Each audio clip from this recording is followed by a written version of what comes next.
Good morning. This is Chris. Welcome everyone to our season of ladies soccer here.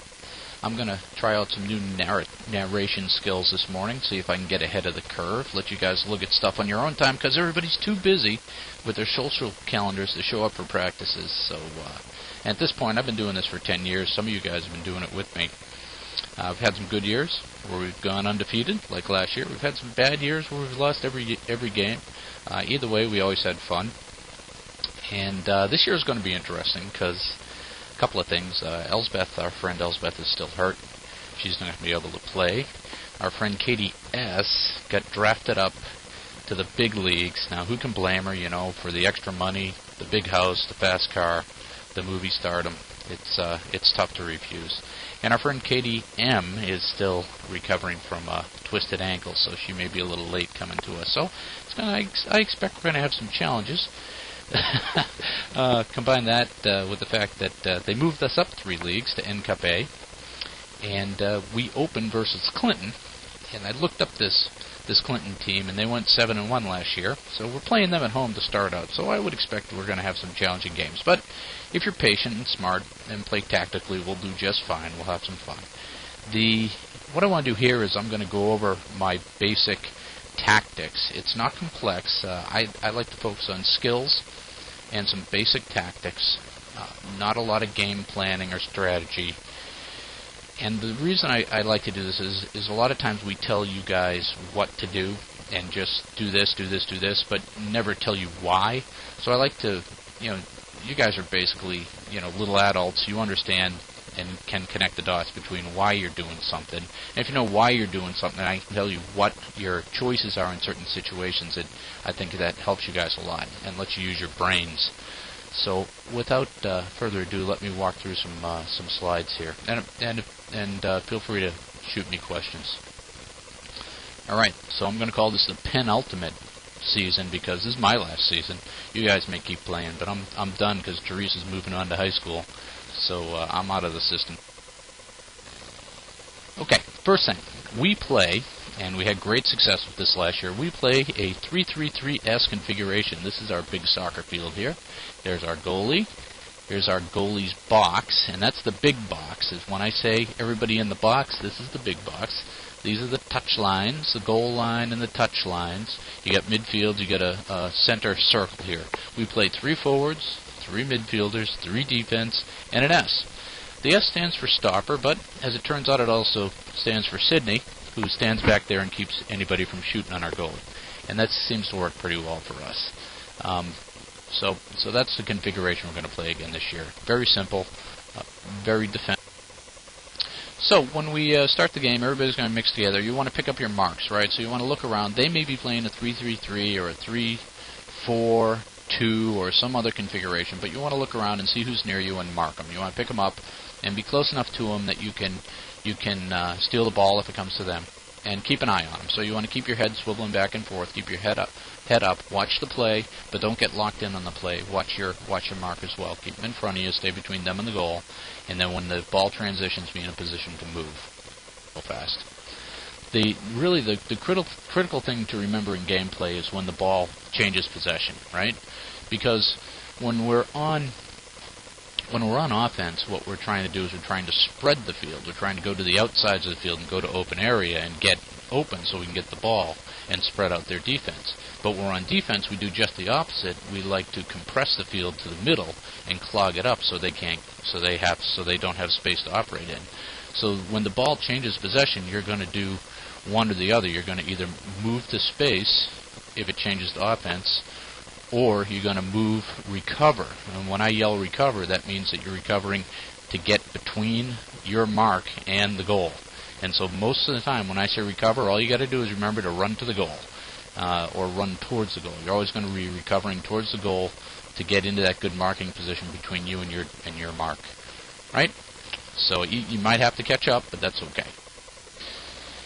Okay, so like I said, when you're marking, you want to be about as we used to say, one Elsbeth away from them towards the goal side, right? So you see this person is marking this person, and you're close enough to pressure them or intercept, but not so close that they can get right by you, right?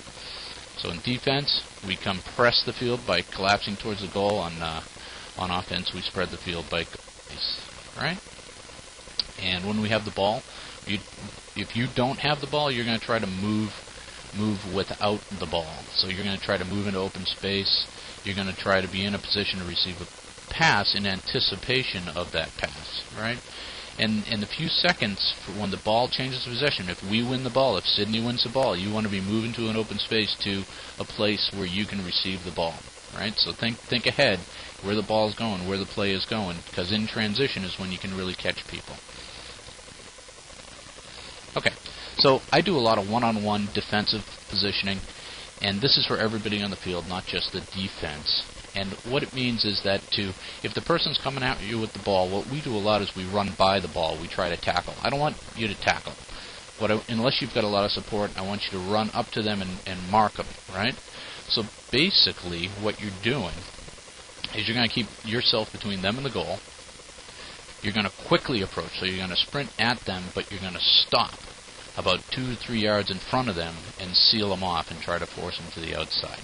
You know, if you go to tackle the ball, make sure you have support. That means some other player that's close in goal side that can take up if that person gets around you. Otherwise, just what you want to do is you're going to position yourself to reduce the angle of attack. So they're going to have to do something. They're going to have to either go outside, try to make a one-on-one move, or pass it, or they're going to give up the ball. So good position. Don't be on your heels, and put 1 foot forward because it's easier to turn through 90 degrees than it is to degrees. So anyhow, so this is what I mean by cutting off the angle. So this O here can't see the goal because I'm there. So as long as I stand there and move with them, they either have to pass it or try to make a turning move on me. So either way, you've sealed them off. But don't get too close. Don't run by them. Okay? And you can force them. Typically, we force them to the outside. Big mistake we make, typically in the midfield where there's a lot of room, is we try to tackle them, and they go right around us. So you want to slow them down, not tackle them. It's patience. It's trapping. And that's really what you want to focus on in the midfield. Not tackling, but slowing them down and forcing them to the outside. Okay? Because if they get by you, then you've got a unbalanced position. And only attack if there's somebody close by supporting you. And if you want to attack the ball, don't attack once and give up once it gets around you. If they get around you, go after them and stay with it until until they don't have the ball anymore. Stay with it, chase them, because even if you put some sort of pressure on them, you're forcing them to make a move, to make a good move.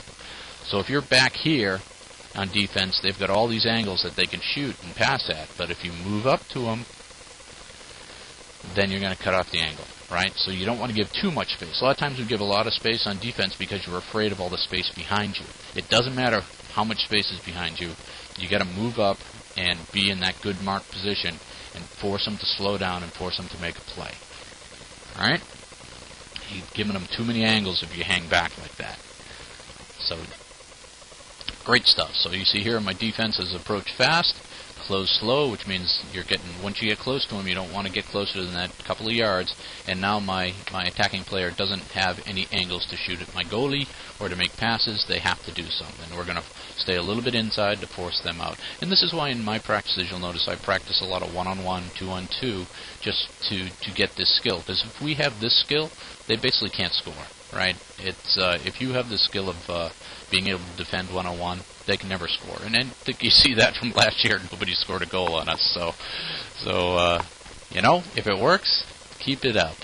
All right. So anyhow, you're going to approach quickly. You're going to stop about 1 person length away from them, and then you're going to try to force them outside, reduce the angles.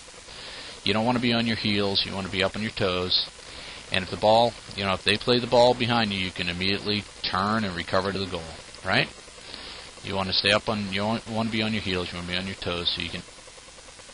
That's why we do a lot of practicing. We practice running backwards and forwards. Backwards and sideways. All right. So, what do you do when you get 2 people right in this situation? Well, you can see I have my offensive person here and my other offensive person. That other offensive person, if you are the secondary, the support here, you're going to stay a little bit back of the play, a little bit back of the ball towards the goal. So you're covering that person, but you're also covering if this person gets around. If this O2 here, this other opposing player,